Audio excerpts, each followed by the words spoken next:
Ladies and gentlemen, boys and girls, children of all ages, welcome to Robert Sports Show. I'm your host, Robert. Alright, the second annual NASCAR Cup Series, Grid Park 165. Yes, NASCAR on the streets of Chicago. 165 miles, 75 laps, 3 stages, 20, 25, 30, and 6 sets of tires to run this race out.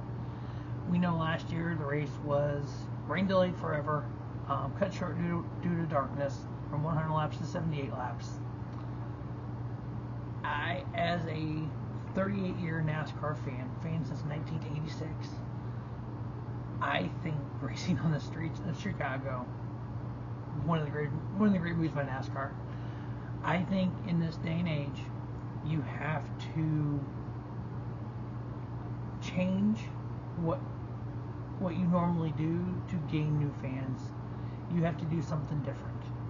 You know, back in the day when NASCAR cut and pasted the schedule, they didn't try anything, the sport got stale.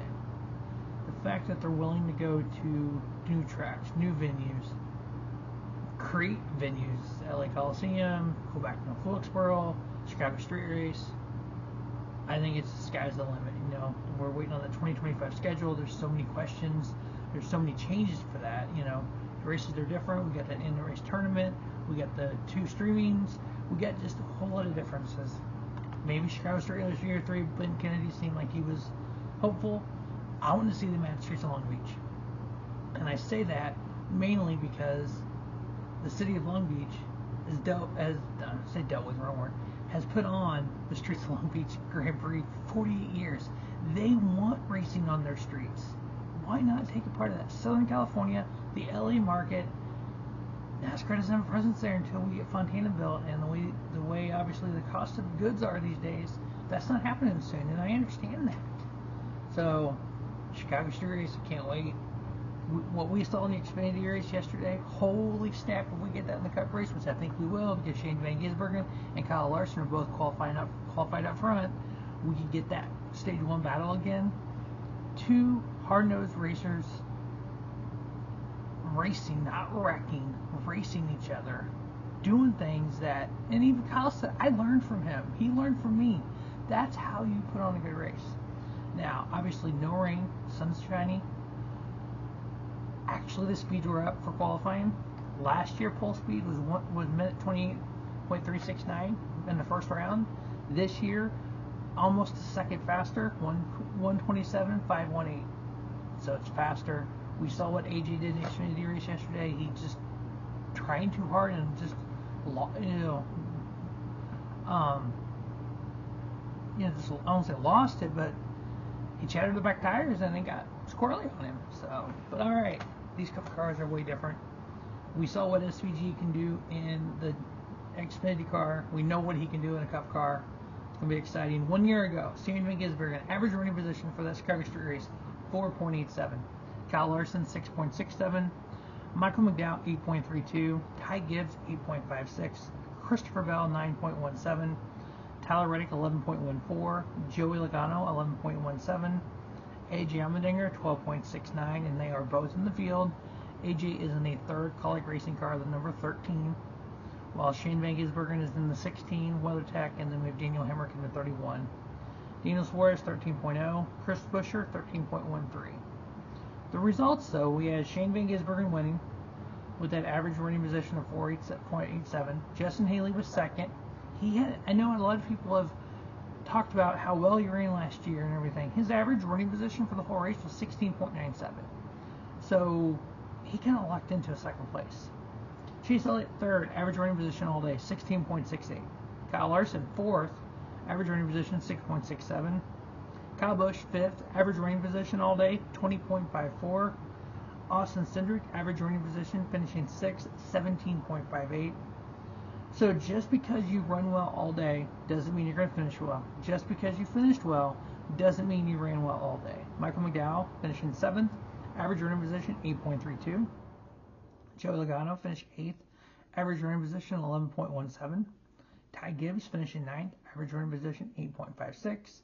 Chris Buescher, finishing 10th, average running position 13.13. Now, Street courses, road courses. In the NASCAR universe, we kind of put those all in one category. I know in NGT IndyCar, you have street courses, you have road courses, and you have oval tracks. We don't do enough street that kind of have its own category, so it kind of gets lumped in with the road courses. In the Generation 7 car, I'm not saying next gen anymore because it's actually the Generation 7 car. 14 road course races / street races. Chris Buescher, average finish 8.0. Chase Elliott 9.61. The big note there is no wins. Shane Van Gisbergen in 3 races, 10.3 average finish with a win. Tyler Reddick 10.71 with 3 wins. Christopher Bell 11.78 with a win. The Dinger, AJ Allmendinger 12.42 with a win. William Byron 13.28 and 2 wins. Austin Cindric 13.5. These are average finishes. Ross Chastain 13.57 and a win. Michael McDowell 14.28 and a win. Just the 2 road course races in 2024, which was Coda and Sonoma. Average finish. Chris Buescher 5.5. Christopher Bell 5.5. AJ Allmendinger and Ross Chastain each 6.0. Tyler Reddick 6.5. Kyle Larson 9.0 and a win. Alex Bowman 9.5. Ryan Blaney 9.5. William Byron 10.0, and then Chase Elliott 10.0 and William Byron 10.5. Those 2 road course races, average running position. Tyler Reddick 7.04, AJ Allmendinger 9.96, Chase Elliott 11.08, Kyle Busch 11.12, Alex Bowman 11.34, Christopher Bell 11.55, Kyle Larson 11.61, Ryan Blaney 13.29. Chris Buescher 13.43 and Ross Chastain 14.16. And for the NASCAR Fantasy Live, I got Shane Van Gisbergen, Christopher Bell, Kyle Larson, Tyler Reddick, Ty Gibbs. I got AJ Allmendinger in the garage since he started so far back. On the picks on there, I got Larson over Elliott. I got SVG over Hamlin. I got Tyler Reddick over Ty Gibbs. I got AJ Allmendinger over Austin Cindric. So we have 7 races left, including the Skyway Street races. In the points, we have 11 different winners at this point.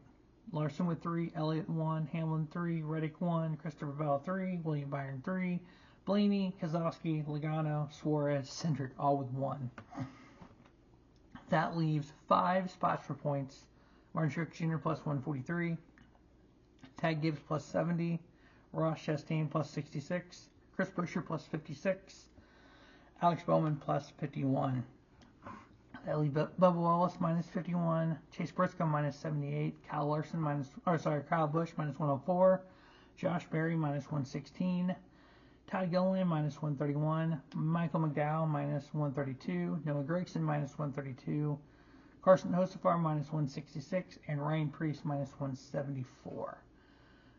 Ricky Stenhouse Jr., John Hunter Nemechek, Eric Jones, Corey LaJoie, Daniel Hamrick, Justin Haley, Austin Dillon, Harrison Burton, and Zane Smith. Those are all 34 drivers that are playoff eligible. So they have started every race, unless they got a waiver, which Larson did for Charlotte. And if they win, they're in. If they have enough points, they are in. But that cut line, 51 points to the cut line right now. Now, if you get one of those drivers below the cut line and wins here, that's playoff eligible, that drops that cut line down even more, which takes Bowman out and puts Buescher at the cutoff, which is 56 at that point. So, yeah, we start winging off new winners, especially ones below the cut line. That cut line is just going to go down and down, down. It's going to get pretty tight. So, I would say anybody beyond Kyle Busch at 100 points with 7 races left, they're a must-win. 78 Chase Briscoe, that's pretty much must-win. 51 points for Bubba Wallace, 6 races left. You would need people having trouble, and you would need a lot of good luck. So I think pretty much at this point it's must-win for all of them. So the 4 picks to win the Grand Park 165. Now before I do that, 8-5 in the Truck Series this year. I was 13-4 before yesterday's race. Picked SVG. 14-4 in the season for Xfinity. 6-13 in Cup. So the 4 picks, I got Shane Van Gisbergen going back-to-back, sweeping the weekend. On TMD, I tweeted in my Monday headlines today. It was Aussie champ goes back-to-back, SVG wins Chicago.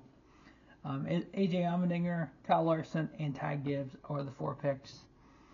The fact that we see what SVG can do on these street courses and road courses, what he's done in the Xfinity Series, we know last year when he won, that was a surprise. We know when the V8 Supercar, the Generation 7 NASCAR Cup car are pretty similar, and people talk about that a lot. SVG is winning in the Xfinity Series on road courses and street courses, not just the Cup Series. He's taken a car that he's never driven anything close to and winning with it, and doing things with this car controlled that most drivers can't. But you know what? These NASCAR Cup Series drivers are the best of the best. They're going to learn. They're going to see what he's doing. They're going to learn from it. He has to get better the same as they have to get better. And I will, especially not on qualifying, we know Kyle Larson's on the pole. SVG qualified 5th. Bubba Wallace qualified 6th, right behind SVG. Now, for Bubba Wallace, not a real course racer, he admits that. As a fan, I can agree 100% with that. If he can follow SVG around this track, I think that would help him tremendously. Follow SVG, follow Kyle Larson, follow your teammate Tyler Reddick. That's all you got to do. But easier said than done. Hopefully it's a good race. Hopefully we have a surprise winner. If not SVG, maybe it's one of those guys down below. Maybe it's a Ty Gibbs gets his first career win. Maybe it's a Michael McDowell. Maybe we just throw the playoff, just blow it up. I like that. It's all craziness. I love craziness. But anyway, that is the Grand Park 165. As always, thanks for watching Rubber Sports Show, and don't just have a great day. Have a swift day. Rubber Sports Show, your YouTube leader in sports channel content. Stay tuned to Rubber Sports Show for WWE Money in the Bank review, NXT Heatwave review, GCW Worst Behavior review. Lots coming to Rubber Sports Show.